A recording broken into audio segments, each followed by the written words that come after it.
नमस्कार मित्रांनो, danger crime Marathi story या चॅनेलवर तुम्हा सर्वांचे स्वागत आहे। तर चला आजची सत्यकथा ऐकून तुमच्याही अंगावर काटा नक्की येणार। छत्रपती संभाजीनगर महापालिकेच्या आयुष्यमान रुग्णालयात नोकरीस असलेल्या तरुणीचा तिच्याच प्रियकराने अमानुषपणे खून केला। अंगावर शहारे आणणारी घटना उघडकीस आली। मोनिका सुमेत निर्मळ असं त्या दुर्दैवी युवतीचं नाव असून पशेके इरफान शेख पाशा या नराधामाने तिचा जीव घेतला आहे। मोनिकाच्या अचानक झालेल्या बेपत्त्यामुळे तिच्या कुटुंबियांमध्ये मोठी खळबळ उडाली होती। पोलिसांनी कसून तपास केल्यानंतर अखेर सत्य बाहेर आलं आणि सर्वांच्या काळजाचा थरकाप उडाला। मोनिका ही मूळची जालन्याची रहिवासी आहे। वडील लहानपणीच गेले, त्यामुळे आईने तिला खूप मेहनतीने वाढवलं। ती लहानपणापासून हुशार, मेहनती आणि कर्तृत्ववान होती। मोठ्या जिद्दीने शिक्षण पूर्ण करून संभाजीनगरमधील आयुष्यमान रुग्णालयात नर्सची नोकरी मिळवली होती। दररोज ती रेल्वेने प्रवास करत असे। तिने रेल्वे स्थानकाजवळ असलेल्या पार्किंगमध्ये तिची ओळख पशेक या पाशाशी झाली।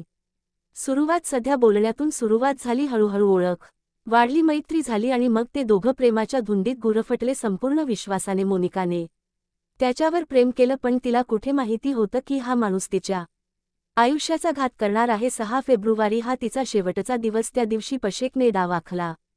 त्याने मोनिकाला लासूर स्टेशन जवळ असलेल्या आपल्या शेतात नेलं। तिथे तिच्याशी काही बाचाबाची केली असावी। शक्यता आहे की मोनिकाने त्याच्या काही गोष्टींना विरोध केला असावा, पण डोक्यात मात्र वेगळं सुरू होतं। त्याने थंड डोक्याने पुनर्नियोजित गट रचला होता। शेतातल्या एका पडक्या खोलीत येऊन त्याने तिचा गळा आवळला, मारहाण केली आणि अमानुषपणे तिला संपवलं। ती निष्पाप जीव वाचवण्यासाठी किती किंचाळी असेल, किती दिली असेल, पण त्या निर्गुण माणसाने दया दाखवली नाही।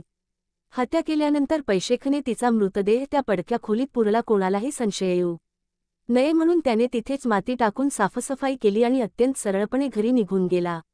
जणू काही घडलंच नाही, पण आईच्या काळजाची धागधूड वाढली। मोनिका रोज संध्याकाळी ठरलेल्या वेळी घर गाठत असे, पण त्या दिवशी रात्रीचे 12 वाजले तरी तिचा पत्ता नव्हता।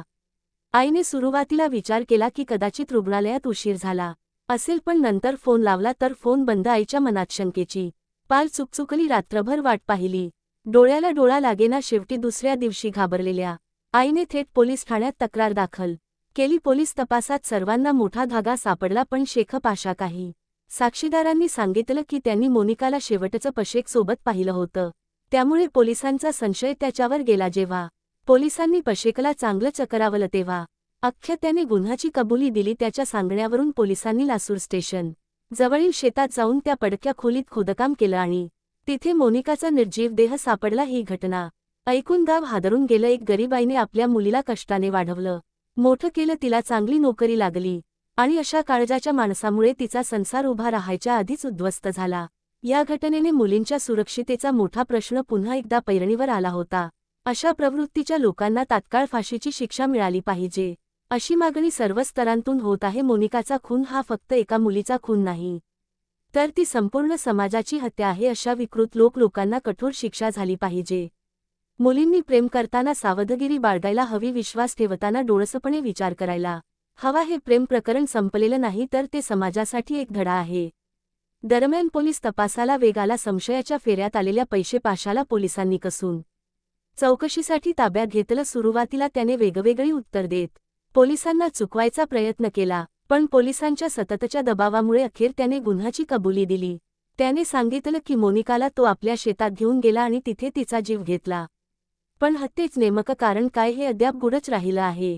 कोणत्या कारणासाठी त्याने एवढं टोकाचं पाऊल उचललं? तिने काही विरोध केला होता का? ती नात्यातून बाहेर पडायच्या विचारात होती का, की यात आणखीन कुणाचा हात आहे? हे प्रश्न अजूनही प्रश्नच आहेत। जालना पोलिसांनी या प्रकरणाचा अधिक तपशीलवार तपास सुरू केला आहे।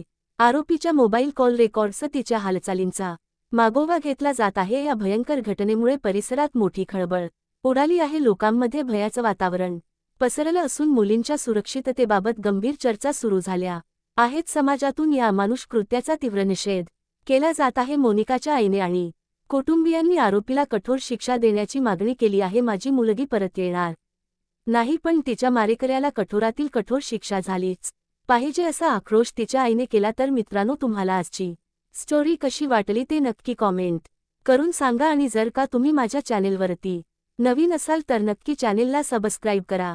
धन्यवाद।